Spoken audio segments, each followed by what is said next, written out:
Welcome into this week's edition of the RedHawk Hoops Report. Luke West Poley with the head coach of the Miami women's basketball team, Glenn Box. Coach, great to be with you again. Happy holidays, happy exam week. Lots of things going on around Miami. We got a lot of things going on, so we're kind of in and out of practice because we have so much going on. But it's good to see you, man.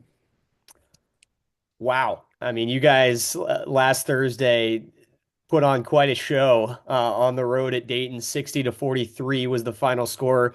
In one of the probably most impressive results you guys have picked up this season to this point. Angelina Gonzalez led you guys with 27 off 11 for 18 from the field shooting. She was recently named Miami's Women's Basketball Athlete of the Week. What are your overall thoughts, I guess, on the game? I was very pleased with our kids. I thought that we showed a tremendous amount of maturity in our approach to that game. Just the way that we handled our business was very next level, and I thought that our kids played with a lot of discipline, and that we were able to execute on both sides of the floor with some of the things that we wanted to do. With that being said, I want to give credit to Ange. Ange was really good as far as definitely getting us off to a tremendous start. I felt like it allowed us to really settle in defensively even more. And so Maya was tremendous. Everyone who participated in that game was really, really good. And so I was very pleased with the outcome. Offenses for both teams really weren't clicking a ton, obviously, in the second quarter. But if you could just kind of rate your team's pulse as you were going into the locker room, you had the lead and you only give up 5 points in the second quarter. Kind of what were your Yeah, thoughts, I guess, heading into half?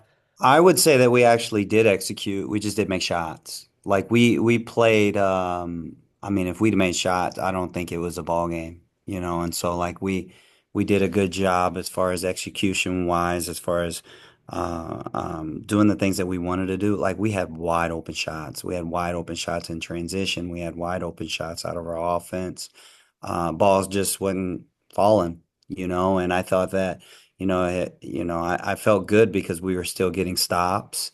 We played personnel really, really well. I thought that our defense certainly was not just keeping us in the game, but keeping them at bay. And so I was pleased in that area. It's just our ability to execute because that's something that we certainly have been struggling with. And I felt like we got great shots. Guys narrowly lost the rebounding battle, narrowly won the turnover battle. You kind of put those two things together and you basically come out even, right? And you couple that with the fact that you guys shot 25% from three, and it doesn't really feel like that correlates to a blowout win, right? But then you look at what you guys did on the defensive end of the floor.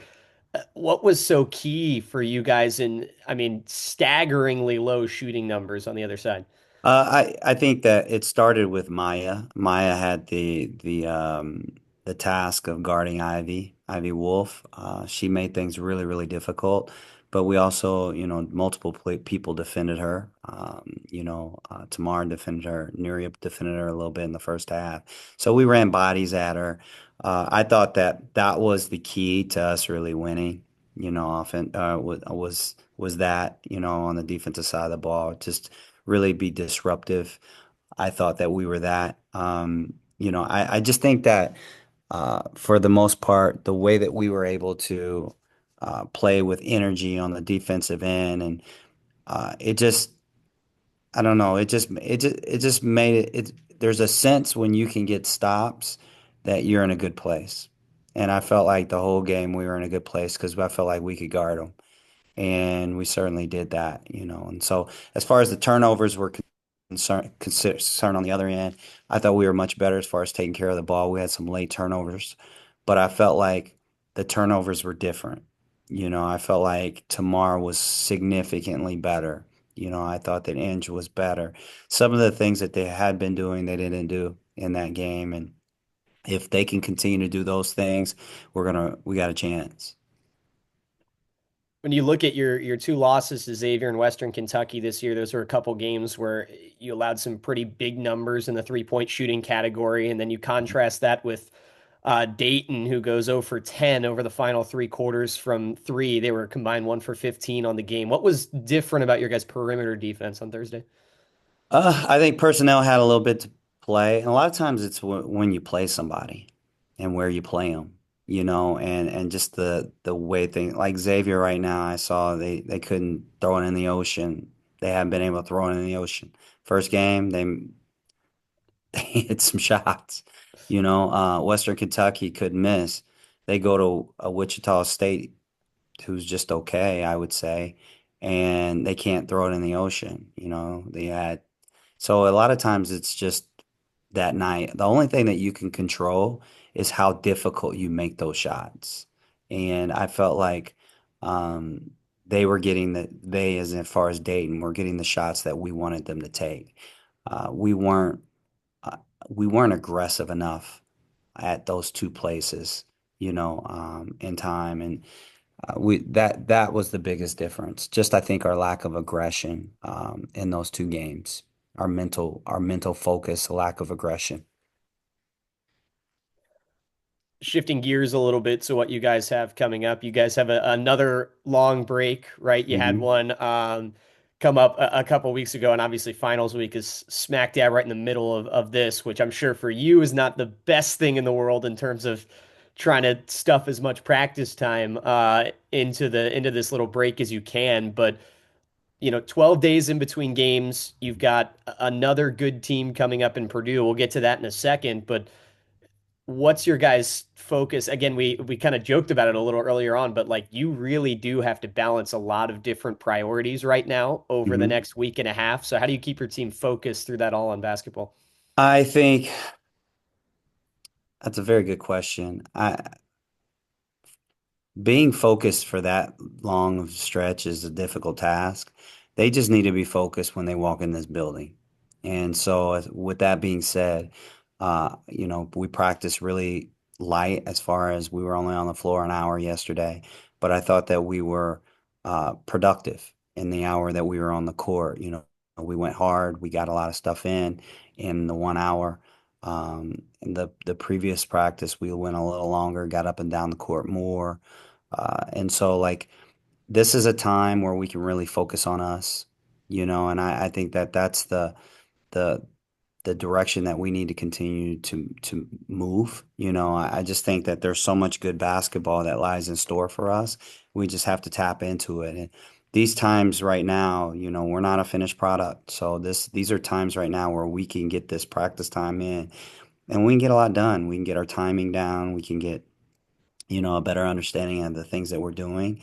Because like I said before, we're an unfinished product and we need practice time. We have all these new bodies. The only way you can get everyone up to speed is through practice, not always by playing. And so I think if we were, I said before in another interview, if we were more of a finished product, I would want to keep playing, playing, playing. But right now, this is a chance for us to get better. You've got Purdue coming up December 17th. You know, high major games are nothing new, and they're nothing new to, any team in the MAC, and you play Big Ten teams a couple times a year, right? But Mhm. I think a lot of people are excited about the opportunity that this game presents and being at Millett Hall and being at home. And this is an old rival of yours from back at your time at Indiana, right? So, just how important for the fan base and for this program do you think it is to be able to host a high major team like that? I just think that it's another opportunity to show growth in our program. I just see it's just like the Dayton game. I didn't know until after the fact we hadn't beaten Dayton since like '08 or something like that. Um, and so, those are hurdles that when you jump over those hurdles, you feel as though you've accomplished something, a little bit of something, as we move forward in our journey. And this is another step for us to be able to not only compete, because we're not after like moral victories anymore. We're trying to win. And I think if we can put together a good performance in front of our people and make that happen, I think that that will go a long way with the people that are coming because it's been fun. More and more, we're getting more and more people come to our game, certainly more than when I first got here. and the feeling has been really, really good, and so I see this as an unbelievable opportunity for this program. I'm excited. I truly am. I'm excited for us, to be able to showcase what we can do. Schematically, Purdue not led, but close to led in scoring by Reagan Bass, the Akron transfer who spent 3 years with the Zips. You guys saw her last year. Mhm. Uh, you're somewhat familiar with her game, right? What kind of challenges does she pose for you guys? I mean, she's got a little inside outside game, more so inside, but we don't really. I don't want to put too much emphasis in that. I just think that each one of those kids are good players, who all have an opportunity or not an opportunity, who all are capable of hurting you on any given night. They have good players over there, kids that have done it, kids that have been the best players in their respective states and with kids who carry with them a lot of accolades. And so they're all capable. But I also know that we're more than capable. I think that we have a chance to be really good, and so if we can carry over what we did today and be consistent with that, we got a chance, but we have to continue to walk the walk and do right things and do the right things and to put ourselves in positions to be able to win each and every game like this. During the tail end of your time at Indiana, that was kind of coinciding with the beginning of this current regime right now at Purdue. What do you expect, I guess, out of Purdue having played them under this coaching staff before? Obviously, the roster looks a little bit different, but is there anything from a stereotypical Purdue team, I guess, that you've come to expect having coached against them? I mean, I obviously have a feel for them, for them, but they have different personnel than what they've had in the past. They look like they're doing some more different things than what they had in the past.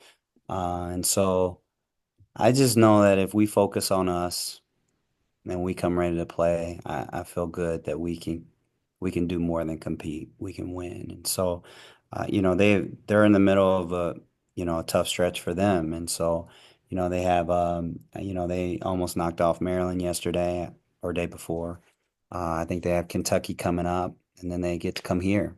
So this is a good chance for us to really do something special for this program.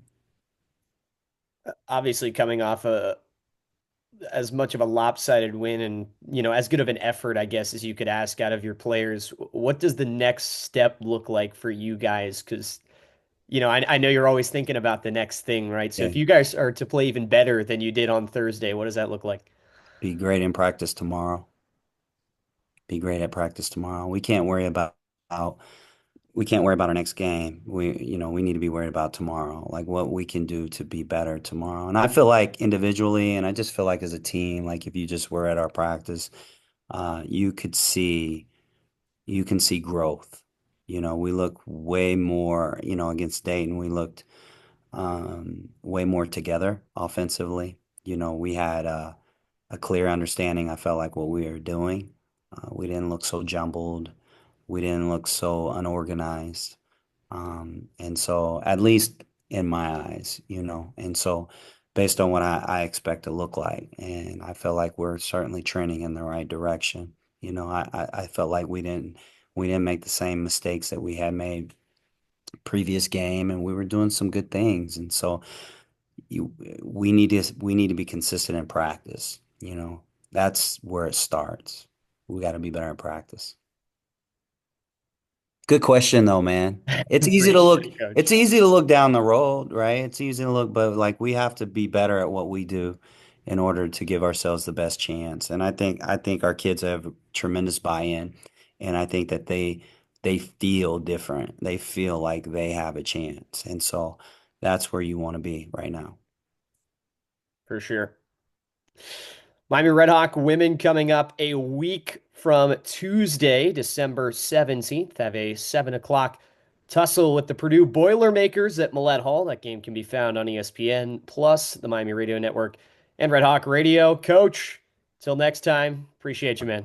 I appreciate you, man. Thank you, Luke. Thanks, Coach. Tune in next time to the Red Hawk Hoops Report. Luke West Poley, so long.